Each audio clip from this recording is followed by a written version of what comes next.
Hi there, ये MGT 613 production operation management की short lecture series का लेक्चर नंबर 2 है। इस लेसन के अंदर आपको मेन पॉइंट्स करवाए जाएंगे और ये स्लाइड्स भी आपसे शेयर की जाएंगी। तो इसमें सबसे पहले है ऑपरेशन मैनेजमेंट की डेफिनेशन। ऑपरेशन मैनेजमेंट जो है वो एनकम्पेस करती है डिज़ाइन को, ऑपरेशन को, मैनेजमेंट को और इम्प्रूवमेंट जो है सिस्टम्स के जो कि शामिल होते हैं क्रिएट करने में और डिलीवर करने में एक ऑर्गेनाइजेशन की प्राइमरी प्रोडक्ट्स या सर्विसेज। और इसका फोकस होता है इफेक्टिव और एफिशिएंट मैनेजमेंट जो है प्रोसेस की और रिसोर्सेज जो कि ज़रूरी होते हैं प्रोडक्शन के लिए या डिलीवरी के लिए गुड्स और सर्विसेज की। So now the manufacturing. Manufacturing क्या है? प्रोसेस होता है कन्वर्ट करने का रॉ मटेरियल को फिनिश गुड्स के अंदर जो कि रेडी फॉर सेल होते हैं या फिर इंटरमीडिएट प्रोडक्ट्स जो कि फर्दर प्रोसेसिंग से गुजरती हैं। और इसमें शामिल है बहुत सी एक्टिविटीज़ और प्रोसेसेस जिनका एम्ड होता है ट्रांसफॉर्म करना इनपुट्स को डिजायर्ड आउटपुट के अंदर। Now the service definitions. Service को जो है वो डिफाइन किया जा सकता है इंटेंजिबल एक्टिविटीज़, डीड्स, प्रोसेसेस या परफॉर्मेंस जो कि प्रोवाइड की जाती है कस्टमर को कि मीट करें उनकी स्पेसिफिक नीड्स या डिज़ायर्स। और टेंजिबल गुड्स के बरक्स सर्विस जो है वो उनको हम फिजिकली तौर पे जो है वो टच नहीं कर सकते। ऐसा नहीं हो सकता कि सर्विसेज को हम टच कर सकें, ऐसा नहीं होता। और ना हम इसको स्टोर कर सकते हैं, जमा करके भी नहीं रख सकते हैं, लेकिन इनको एक्सपीरियंस किया जाता है और कंज्यूम किया जाता है उसी वक्त जब इनको प्रोवाइड किया जाता है। सर्विस जो है, अब जो यहाँ पे दूसरी जो हम सर्विस के बारे में बात करें कि सर्विस क्या है, वो सर्विस से मुराद जो है वो टाइम बाउंड इंटेंजिबल एक्सपीरियंस जो कि प्रोवाइड किया जाता है कस्टमर को। और फिजिकल प्रोडक्ट्स के बरक्स सर्विस को स्टोर नहीं किया जा सकता और ना पोजेस किया जाता है, क्योंकि ये कंज्यूम होती हैं उसी टाइम पे जब डिलीवर किया जाता है इनको। और सर्विस के कॉन्टेक्स्ट के अंदर कस्टमर जो है वो प्ले करते हैं एक्टिव रोल क्रिएशन और डिलीवरी प्रोसेस में और and assuming the role of a co producer.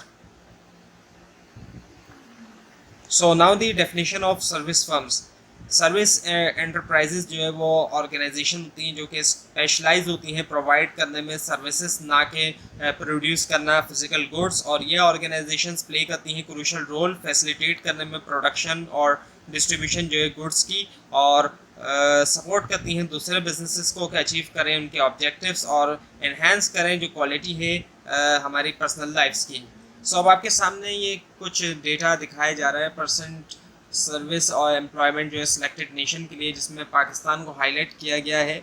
1980 के अंदर अगर हम देखें तो 13.3, 87 के अंदर ये है 16, और 93 के अंदर ये है 18, और 2000 के अंदर है ये 23.9। हर ईयर को अगर आप देखें तो ये बढ़ता जा रहा है ये फिगर्स जो है।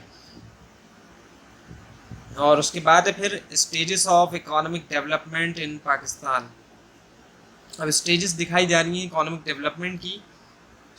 प्री इंडस्ट्रियल को अगर हम देखें 1947 से 60 तक को अगर हम देखें, प्री डॉक्यूमेंट एक्टिविटी में एग्रीकल्चरल माइनिंग और फिर यूज़ ऑफ ह्यूमन लेबर में रॉ मसल पावर, और यूनिट ऑफ सोशल लाइफ के अंदर एक्सटेंडेड हाउस होल्ड और स्टैंडर्ड ऑफ लिविंग मेजर में सर्वाइवल था, और स्ट्रक्चर के अंदर रूटीन ट्रेडिशनल अथॉरिटेटिव और टेक्नोलॉजी में सिंपल हैंड टूल।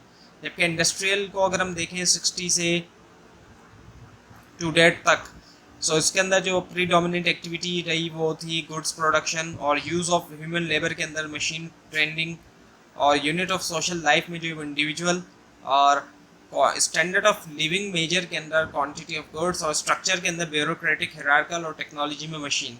और पोस्ट इंडस्ट्रियल के अंदर जो कि फ्यूचर है उसमें प्री डोमिनेंट एक्टिविटीज सर्विसेज हैं, और यूज़ ऑफ ह्यूमन लेबर में आर्टिस्टिक क्रिएटिव इंडिविजुअल है, और यूनिट ऑफ सोशल लाइफ के अंदर कम्युनिटी है, और स्टैंडर्ड ऑफ लिविंग मेजर में quality of life in terms of health, education और रिक्रिएशन। स्ट्रक्चर के अंदर इंटरडिपेंडेंट ग्लोबल, और इन्फॉर्मेशन जो है वो टेक्नोलॉजी के अंदर। जो रिस्पॉन्सिबिलिटीज़ हैं ऑपरेशन मैनेजमेंट की वो आपके सामने है। इसमें फोरकास्ट है, कैपेसिटी है, स्केजुलिंग है, इन्वेंटरी है, क्वालिटी है, ह्यूमन रिसोर्सेज है, डिसीजन मेकिंग भी है, लोकेशन है, फैसिलिटी लेआउट है, प्रोडक्शन ऑफ सर्विसेज है, इसके अलावा एक्विजिशन यानी एक्वायर करना, और जो प्लेसमेंट है इक्विपमेंट की। डिसीजन मेकिंग के अंदर मॉडल्स आ जाते हैं, क्वांटिटेटिव अप्रोचेस हैं, एनालिसिस ऑफ ट्रेड ऑफ्स और सिस्टम अप्रोच है। तो सबसे पहले मॉडल्स हैं। मॉडल क्या है? मॉडल जो है वो एक रिप्रेजेंटेशन है या फिर एब्स्ट्रैक्शन है रियलिटी की, जो कि सिंप्लीफाई करता है कॉम्प्लेक्स फिनोमेना या फिर सिस्टम्स को। और ये जो एक सिंप्लीफाई वर्जन है जो कि कैप्चर करता है एसेंशियल एस्पेक्ट रियल वर्ल्ड के कि अंडरस्टैंड किया जाए, एनालाइज किया जाए, प्रेडिक्ट किया जाए या डिसीजन लिया जाए उसके बारे में। और इसमें 3 चीज़ें हैं, फिजिकल, स्कीमेटिक और मैथमेटिकल। तो ये थी आज की वीडियो। आपको अगर इस बारे में कोई क्वेश्चन है नीचे कमेंट कीजिए, इसके अंदर कोई मिस्टेक दिखाई दे वो भी ज़रूर हाईलाइट कीजिए। स्लाइड्स नीचे डिस्क्रिप्शन बॉक्स में दिए गए लिंक से हासिल कर सकते हैं, लेकिन अगर आपको लिंक ना दिखाई दे उसके लिए हम नीचे कमेंट कीजिए। और इस पूरी सीरीज़ को देखने के लिए इस चैनल को सब्सक्राइब कीजिए, बेल आइकन के ऊपर क्लिक कीजिए। Thanks for watching this video and best of luck for your exams.